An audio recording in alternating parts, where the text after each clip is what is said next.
Greetings, class. Welcome back to another session here about teaching methods.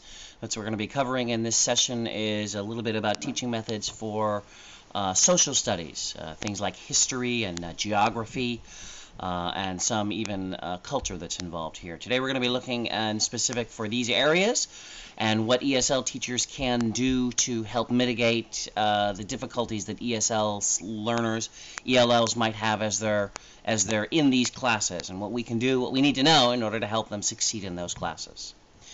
A little bit of history about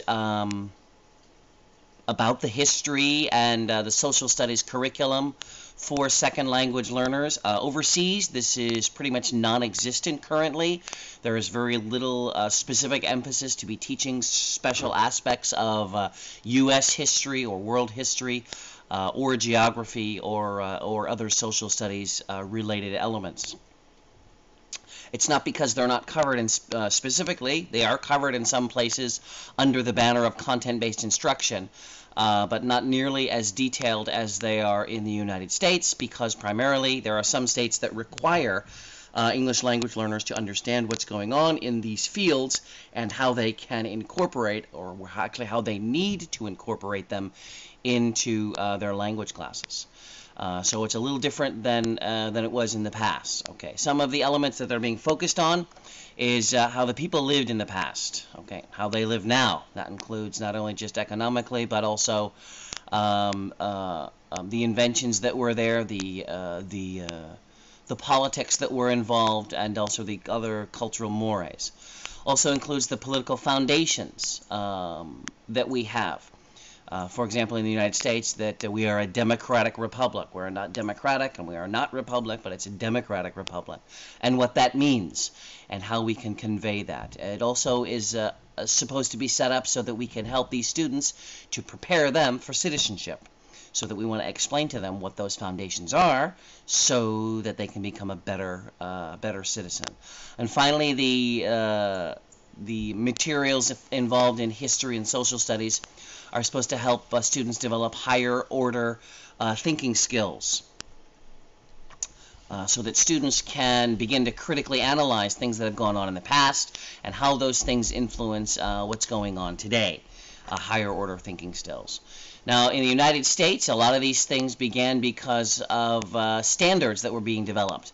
And the primary standard that we're using here in the public school system is the National Center for History in the Schools. And they developed some thinking standards and some standards that teachers should adhere to. These standards obviously influence the materials that are taught and how they're taught. But these 5 standards are the standards that we are appropriating in second language teaching as well. It's what our English language learners are going to have to try to understand as they're learning and trying to exist in the public school system. One is obviously just chronological thinking. How one event happens and then there's a later event at a later time, and just the order of things in a chronological system. Okay, not all cultures think necessarily in that way. They may think more in eras or special times and special events, but not some flow of time. And so that's one area. The other is a historical comprehension, knowing the events, the stories that happened in the past, and again how they're going to be influencing in future. But they need to know what the events were actually in the past. My opinion is that, interestingly enough, there are a lot of people in the public school systems who are not second language learners who aren't getting that historical comprehension, understanding how that past actually occurred. I was watching a video about the influence of Christianity in history, and we found out that of the 55 or 56 people who signed the Declaration of Independence, 38 of them had seminary degrees, something I never knew. It was a great influence. The number of African Americans who were involved in the Revolutionary War. Again, something I had never been taught, and as I learned, I was like, wow, it was very interesting. That would be comprehension. That's this historical comprehension. That's another area that we should be focusing on when we're teaching. Another would be historical analysis and interpretation. So it's not just that you're going to look at a painting of Washington and Lafayette talking about the war, but you're going to be able to talk about who Lafayette was and why he was important and what his presence there at the Revolutionary War meant to the U.S. and its future. So there's going to be some type of analysis, interpretation, trying to understand what was going on there. Again, more of your higher order thinking skills. Another element that the National Center for History in the public schools wanted to focus on was historical research. How we do that type of historical research, and of course encouraging students to go out and look at original sources and the like. Finally, to look at historical issues and decision making.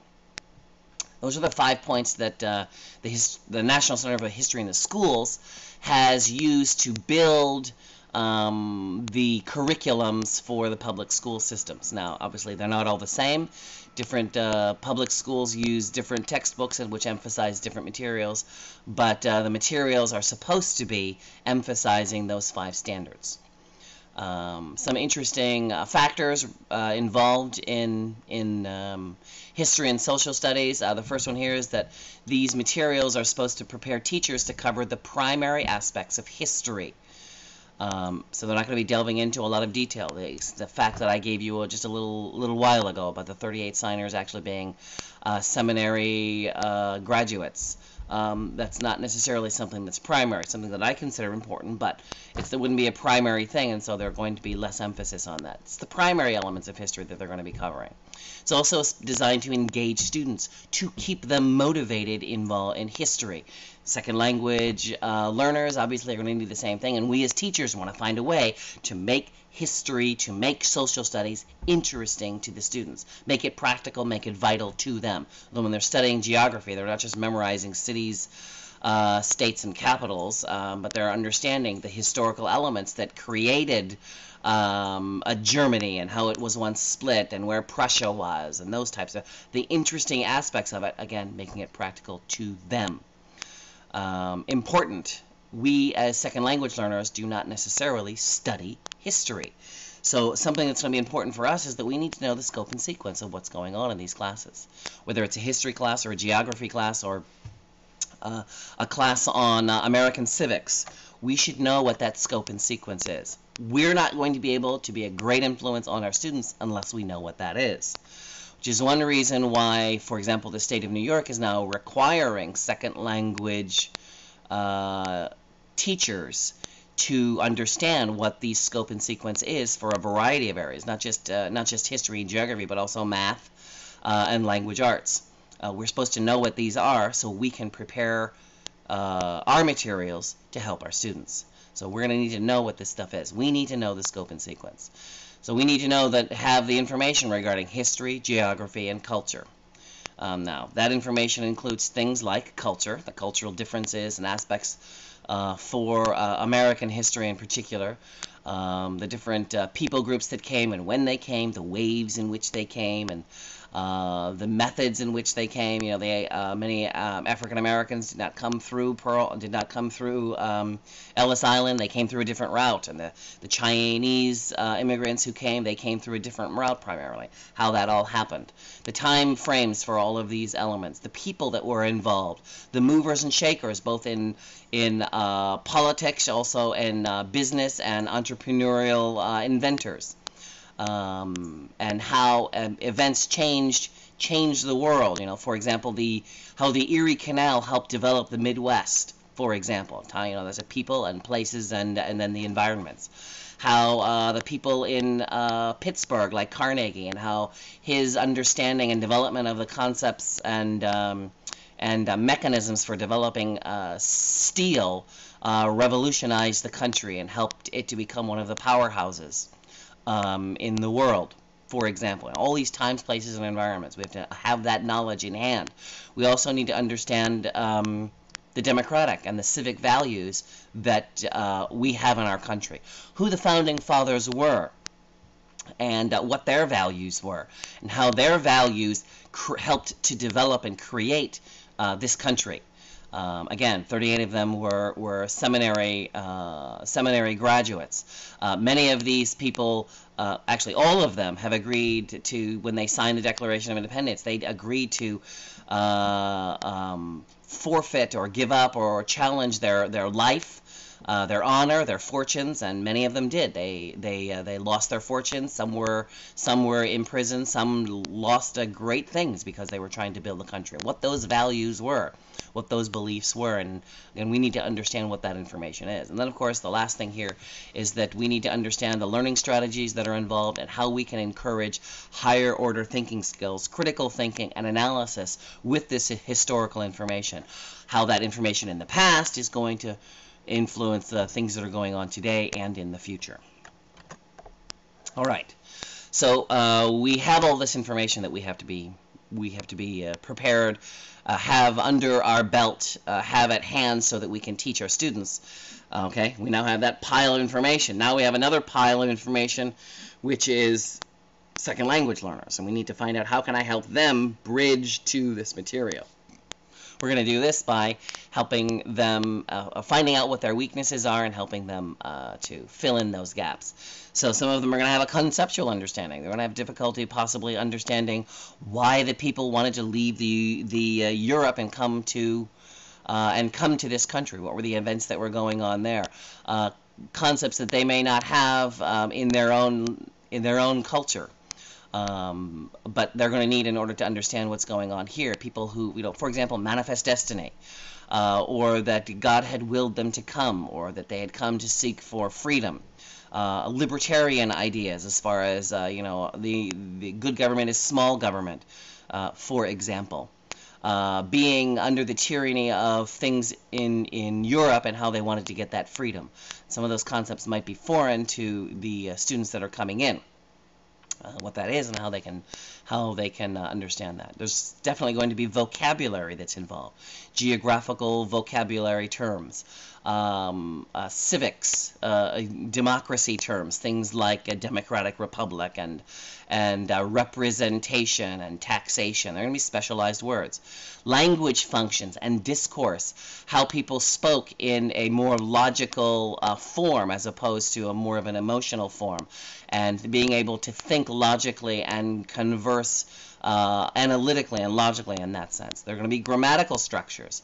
Oftentimes, historical writing is more complex grammar. You're dealing with, for example, clauses and issues of time that you may not have in events that are happening now, for example.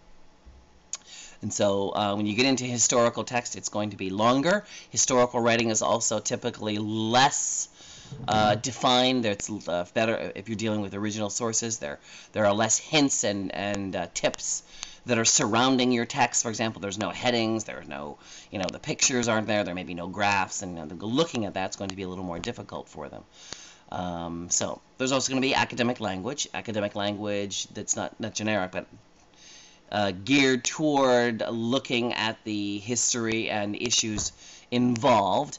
And because there's less of a physical context, it's going to be more decontextualized. We're talking about abstract issues. For example, things like liberty or taxation, for example. They're going to be more decontextualized, which means it's going to be more abstract, and it means it's going to be more difficult to try to get students to understand what's going on. And then, of course, learning strategies. Many of these are going to be reading strategies, trying to find out what the main idea is and what the gist of information is, or how I can summarize, or how I can find the main idea, how I can look for specific information, those types of learning strategies. So I've got materials that I have to have at hand. I've got to understand what my students need. What are their vocab needs, their grammar needs? What are their learning strategy needs? And so I need to figure out what those are, and then I want to build a bridge so that I can help them understand, master, and reach the information that's going to be at hand. How do I go about this? How I got putting CALLA into the history, the social studies classroom. First thing I want to do is identify the priorities. Many of these are state priorities. What does the state require? For if you're in New York, what's the state of New York require? What is the school objectives? I need to know what those are. And again, I need to find them at the appropriate level. Something that I missed back here was which I thought was rather interesting. Formal introduction of history begins in the 5th grade. So grades 1 through 4, there is no, okay, we're going to actually study the sequence, the chronological sequence of history. They may be teaching certain things, but the formal beginning of it doesn't begin until the 5th grade. So I need to identify what are the state objectives. What is it that they want students to understand? Of course, after I do that, I need to find out, all right, what do my students already know? So this is one bridge area that I have. This is what my students have to get to. This is what they already know. And then I build a bridge to get them from one side to the other. So I find out what the state requires. I find out what my students already know by doing some types of activities to activate that prior knowledge, to get them talking and thinking about what that information is. Also should find out what academic language my students may need to know in order to function in those classrooms, whether that's going to be presentations or group work or pretending that they're actually developing a bill to actually send to out of committee and into legislation and then on to the Senate or on to the President for signing. That regardless of what it is, I should try to find out what that is so that I can figure out the academic language that my students are going to need. And then what language learning strategies are they going to need? What type of reading skills are they going to need? Or writing skills, research skills are they going to need in order to succeed in covering the mountain of materials that they may be covering? And after I get all these parts here, then I want to follow the 5 phases of CALLA instruction, which are listed here, right? You're going to prepare. You're going to get your materials ready. You're going to get your students ready. We're using pre-activities. Some type of pre-activities to get them prepared to use the vocabulary and the grammar and the academic language skills that they're going to need, so that when you do the presentation, they're going to be able to handle what's going on. Then, of course, the next thing you're going to do is present the materials, present the activities, model what you're doing with them. You're going to allow them then to practice. Again, you're going to be doing some modeling with them, but then you're going to allow them practice those skills, practice using those vocabularies in your classroom. And after they're done practicing, you're going to let them evaluate what they've done. Have they learned what they were supposed to? Did it help them with the strategies that they had? Did it help them understand and gain this new information? And if it did, try to get them to expand.